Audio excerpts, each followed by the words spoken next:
En fait, c'était un match. Bon, déjà, c'était le même 11 de départ, parce qu'il ne peut pas se permettre beaucoup de changer. La seule véritable nouveauté, en fait, c'est que Julian Brandt est titularisable, c'est-à-dire qu'il est rentré dans l'effectif. en fin de match. Il a évidemment pas 100% de capacité, mais au moins il sera une hypothèse pour le match retour, d'autant plus que Torgan Hazard, encore une fois, a été relativement moyen, je trouve.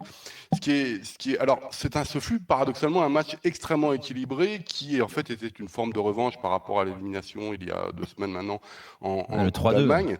Et en fait, le problème, c'est que c'est même pas Dortmund qui gagne la rencontre, c'est une fois de plus le Werder qui perd. Lorsque tu regardes l'effectif du Werder, y compris son banc, c'est une équipe tout simplement qui était construite pour une qualification européenne en Europa League par exemple.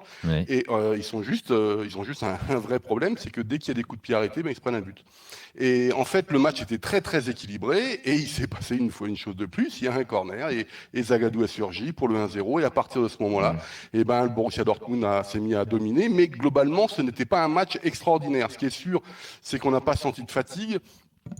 Ils se sont pas pris de but non plus, ça a l'air de rien, mais à l'extérieur, ne l'oublions jamais dans l'objectif des matchs retour, ce n'est pas le même Borussia Dortmund, c'est une équipe extrêmement moyenne qui d'ailleurs, j'ai fait le calcul, sur les 17 matchs, toutes compétitions confondues, c'est 7 victoires, 3 nuls, 7 défaites à l'extérieur, dont une victoire en 3e division, donc c'est très différent, alors qu'ils sont évidemment invaincus à domicile.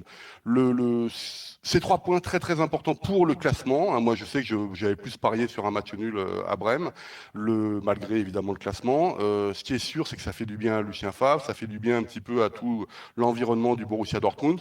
Et puis évidemment Hollande qui marque encore un but, mais on l'a un petit peu critiqué. Je ne sais pas si vous avez vu, Witsel l'a un peu critiqué en disant qu'il pourrait être un peu moins personnel et penser un peu plus au collectif dans certains cas. Ce qui est très très intéressant, c'est C'est très bien, Polo, qu'il ait été critiqué. C'est ce qui manque à certains chez nous, d'être critiqué.